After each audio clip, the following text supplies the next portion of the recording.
I learned the rule of my family before I ever learned how to break it. Paige mattered. I adapted. That was how things worked in the Sinclair house, even if no one ever said it out loud. If my sister needed help, the room shifted to make space for her. If I needed something, the expectation was simple: figure it out quietly. The story you are about to hear is a fictional work created by the writing team of the channel Revenge Sins, inspired by real-life situations to convey lessons about family, emotion, and human values. All characters and events are illustrative. Margot, you're fine. My mother used to say, already turning away. You've always been strong. It sounded like praise. It never was. When Paige announced she was moving into her first apartment, my father didn't ask about the rent. He said, "Send me the paperwork." When she missed a payment later that year, my mother waved it off at dinner. "She's under a lot of pressure," Elaine said, placing her hand over Paige's. "We'll handle it." I remember clearing my throat. "I'm short this month," I said carefully. "My tuition installment." My father didn't look up from his plate. "You'll manage," he said. "You always do." Paige smiled then, not cruelly, comfortably. That was the power dynamic in its cleanest form. She didn't have to ask. I didn't have the right. At school, Paige's average grades were celebrated like victories. My good ones earned a nod. Once, when I brought home an acceptance letter to a competitive program, my mother glanced at it and said, "That's nice, honey," before turning back to Paige's story about a disagreement with her roommate. Later that night, Paige knocked on my door. "You're not mad, right?" she asked, leaning against the frame. "Mom gets stressed. You know how she is." I shrugged. "It's fine." She exhaled, relieved. "I knew you'd understand." Understanding was my assigned role. By the time I was 16, I had stopped explaining myself altogether. Silence was easier than being told my timing was wrong or my needs were inconvenient. Every family has a hierarchy. Ours just never pretended otherwise. The only person who ever hesitated before following the script was my Aunt Suzanne. She would watch me during dinners, her fork pausing mid-air, as if she noticed something no one else did. "You're awfully quiet." "Margot," she said once, before I could answer. My mother laughed. "That's just how she is. Low maintenance. Low maintenance." Another compliment that felt like a warning. I learned early that being easy made life smoother for everyone else. So I became efficient, self-contained, invisible when necessary. I didn't argue. I didn't compete. I didn't ask to be seen. What I didn't realize then was that one day, that same invisibility would terrify them.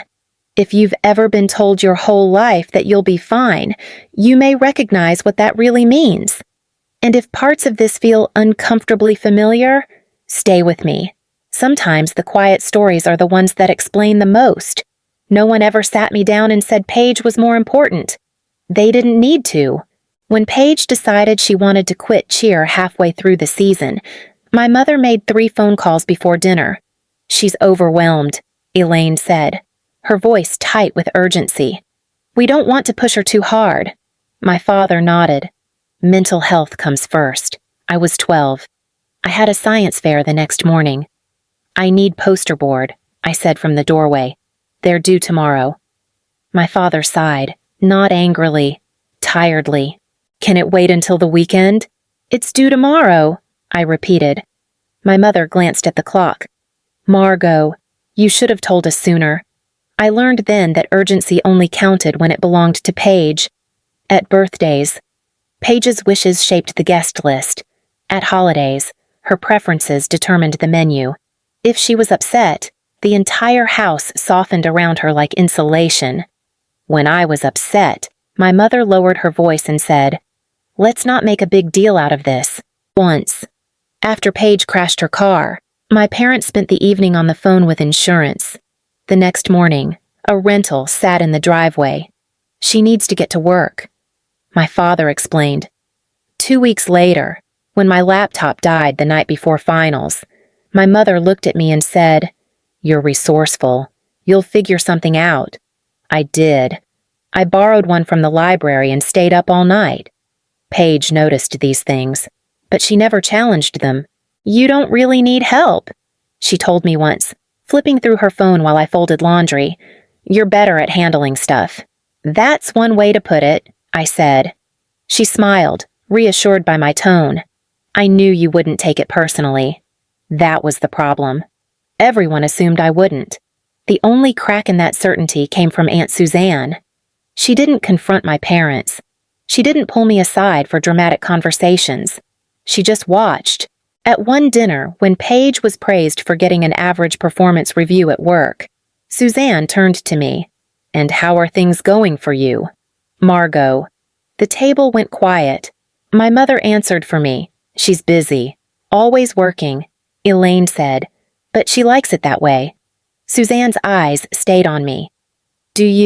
I opened my mouth, then closed it. I manage, I said. Suzanne nodded, slow and deliberate, like she was filing that answer away. That night, my mother pulled me aside in the kitchen. You don't need to invite attention, she said softly. You know how sensitive your sister is. I apologized without knowing what I'd done wrong. By the time I left for college, I understood the rule completely. Paige was protected because she was fragile. I was overlooked because I wasn't. And once a family decides who needs saving, they stop noticing who is quietly surviving on their own. I moved out at 19, quietly enough that no one tried to stop me. My mother stood in the doorway of my room while I packed. She watched me fold clothes into a borrowed suitcase, her arms crossed, her expression thoughtful rather than concerned. You don't have to rush, she said. You know you can stay until you're more settled. I nodded. I'm settled enough. My father leaned against the hallway wall. Community college is fine, he said, like he was granting permission. Just don't expect us to cover extras. I replied. That seemed to relieve him. Paige wandered in halfway through, holding her phone. Wow, she said lightly. You're really doing this? I am. She tilted her head. I don't think I could move out like that. I'd panic. I know, I said. She smiled, taking it as reassurance, not truth. I enrolled at DuPage Community College because it fit my budget and my schedule. During the day, I took classes. At night, I worked inventory shifts at a regional warehouse. The supervisor, a man named Rick, handed me a clipboard my first night. Just count what's on the list. He said, if something's off, don't guess. I won't, I said. He nodded once, satisfied. That was the first job where no one expected me to manage someone else's emotions. When I transferred to the University of Illinois, Chicago, the pace intensified. Tuition deadlines, rent, transit passes, everything had a cost attached to it. And I knew all of them by memory.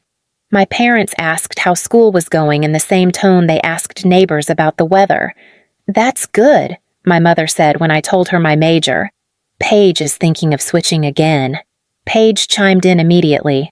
I just haven't found the right fit yet. My father nodded. You'll know when it feels right. I swallowed and said nothing. By then, I had moved from counting boxes to coordinating shipments. Late nights taught me more than any lecture ever did. I noticed delays others ignored. I saw patterns where people blamed chaos. One night, while double-checking a rerouted delivery, Rick looked over my shoulder. You see that faster than most, he said. I just follow the flow, I replied. He studied me for a moment. You ever think about fixing it instead of working around it? The idea stayed with me long after my shift ended. At home, Paige talked about weekend trips and short-term contracts. My mother worried aloud about her stress. My father said, she needs support right now. No one asked what I needed. By the time I realized I wasn't waiting for permission anymore, I had already built a life that didn't include asking. The idea didn't arrive all at once. It crept in during long shifts when everyone else accepted delays as normal. This route always backs up. a driver muttered one night, tossing his keys onto the desk. Nothing we can do. I stared at the screen. It's backing up because the system reroutes too late, I said. He laughed. You should tell corporate. I didn't. I went home and opened my laptop. I started with free tutorials, borrowed books, and notes scribbled between shifts. Code didn't come naturally to me, but discipline did. When something broke, I stayed with it until it worked. When it failed, I documented why. Progress was slow and quiet. Exactly how I was used to moving through the world. A few months in, Rick noticed the changes I'd been testing on a sandbox system. What's that, he asked, leaning over my shoulder. A prototype, I said. It adjusts routing before the backlog forms. He frowned. Does it work? It does. I said, just not at scale yet. Rick studied me. You building this for someone? No, I said. I'm building it because it needs to exist. That was the first time anyone had asked without assuming they owned the answer. I registered the company as Northline Systems LLC after my second client agreed to test it. 2 distribution hubs, both regional, both struggling with the same inefficiencies. The contracts weren't impressive, but they were consistent. Each month, the numbers steadied. Each quarter, they grew. At home, no one noticed. Paige called to complain about a contract that fell through. They didn't see my potential. She said, "That's frustrating." My mother replied, "You deserve better." I sat at the table, my laptop closed, listening. My father glanced at me. "Still busy with work?" "Yes," I said. He nodded. "Good. Keeps you out of trouble." I decided then not to tell them anything. Not because I wanted secrecy, but because I recognized the pattern. If it failed, it would become proof that I had aimed too high. If it succeeded, it would become something they felt entitled to manage.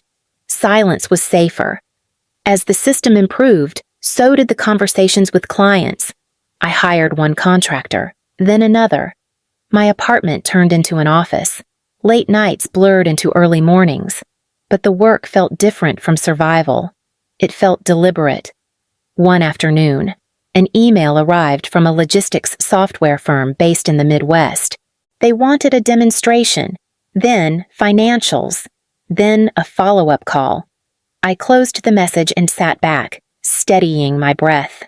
For the first time, something I had built without permission was being taken seriously, and no one in my family had any idea it existed. The calls became regular, then precise. "We like the product," said Mark, the acquisitions director, during our third meeting. "We like that you built it to solve one problem instead of pretending to solve all of them." "I built it to work," I said. "Not to impress." He smiled at that.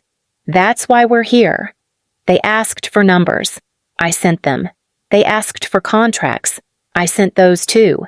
Each document felt like handing over pieces of my life I had built in silence. When the offer came, it arrived without ceremony, just a clean subject line and a calendar invite. Northline Systems at $9.8 million, Mark said, steady and professional. 2 phases. Majority up front. Performance-based remainder. I listened without interrupting. That valuation reflects growth, not hype. He added, "You've done this the hard way." I muted the call for a moment and pressed my fingers against the desk. When I came back, my voice didn't shake. "Send the terms," I said. I signed the agreement alone in my apartment, the same table where I used to eat instant noodles and revise code at midnight. No champagne, no phone calls, just my name on paper and the quiet weight of it settling in. Later that week, my mother called. "We're doing Christmas at the house this year," Elaine said. "Everyone will be there." "That's fine," I replied. There was a pause. "You sound distracted." "I'm busy." With what she asked. Work. She seemed satisfied with that. "Good. Paige has been under a lot of stress. It'll be nice for the family to be together." When Paige called later, her tone was lighter. "Christmas will be fun," she said. "I need a break. Everything's been so uncertain lately." "I'm sure." I said. She hesitated. You're still at the same job, right? Yes. Wow, she said, impressed in a way that felt misplaced. You're so consistent. After we hung up, I stared at the signed agreement on my screen. I could tell them. I could walk into that house with the truth and watch it change the air. I didn't. I knew what happened when value appeared in my family. It wasn't celebrated, it was claimed. So I saved the document, closed my laptop, and let Christmas approach without saying a word. Christmas at my parents' house always followed the same rhythm. Polite greetings, controlled laughter, conversations arranged to avoid discomfort. By the time we sat down to eat, Paige was already halfway through an update about her latest plan. I might relocate after the new year, she said, cutting her food carefully. There's an opportunity, but it depends on timing. My mother leaned in. Whatever you need. We'll figure it out. My father nodded. You shouldn't rush decisions like that. I kept my eyes on my plate. And Margot, my mother said, turning suddenly. You're still working nights? Yes, I said. She smiled, relieved by the simplicity of the answer. You've always liked keeping busy. Across the table, Aunt Suzanne watched me over the rim of her glass. She waited until the conversation circled back to Paige, then spoke. So, Margot, she said evenly, how's work going? The table went quiet in a way that felt immediate and deliberate. My mother answered first. She's doing fine. Always busy. Suzanne didn't look away from me. I asked Margot. I set my fork down. It's been productive. Paige laughed softly. That's you. Productive. Suzanne tilted her head. Anything new, I felt the shift before it happened, like the room bracing. I could have deflected. I could have minimized it. I didn't. I sold my company. I said.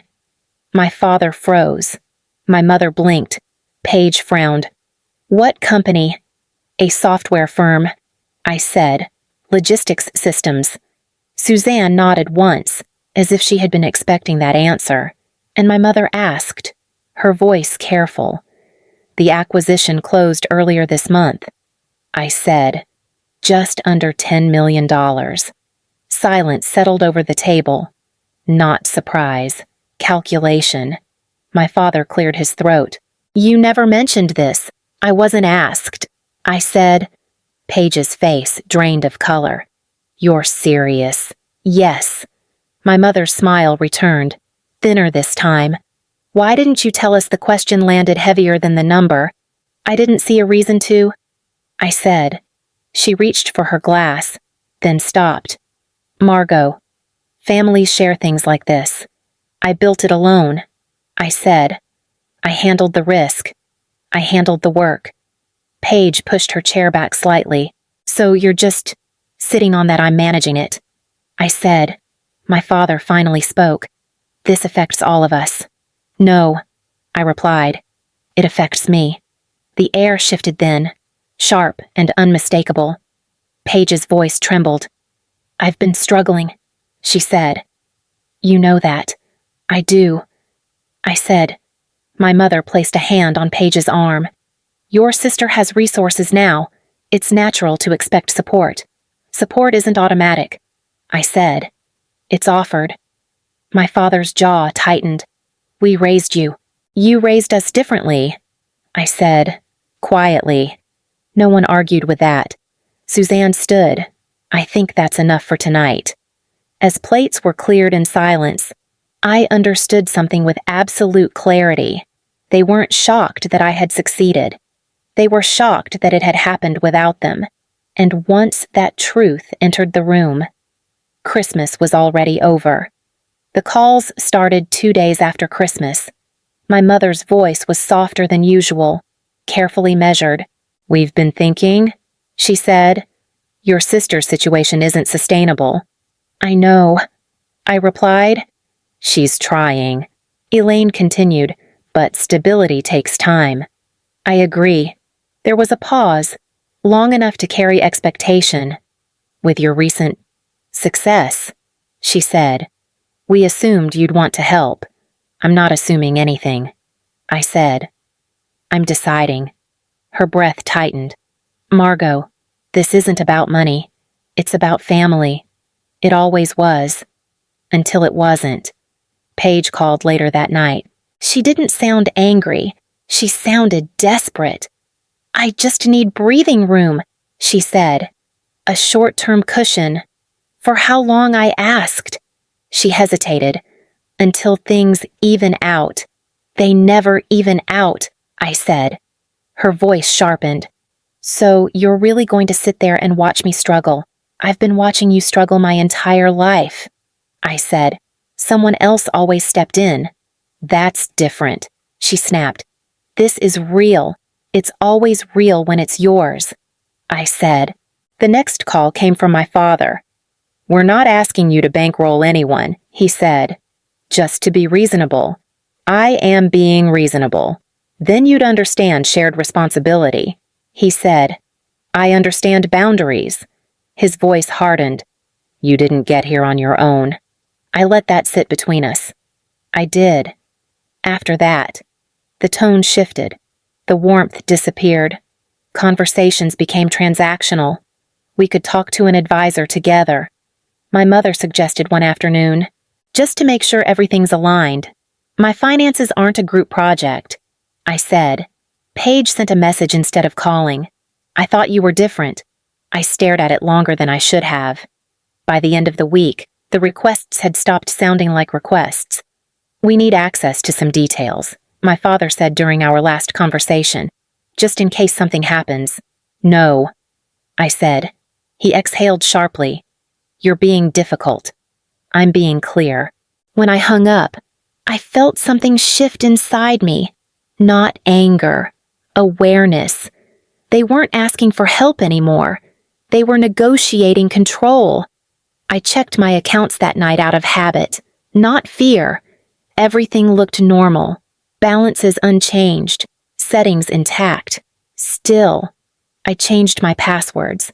The next morning, my phone buzzed with an alert from the bank. Attempted verification. Unrecognized device. I stared at the screen. Steady and cold. They had stopped knocking. The notification came before I finished my coffee. Account verification attempt blocked. I opened the details. Timestamp. Location. A device I didn't recognize. Routed through an address I knew too well. I called the bank immediately.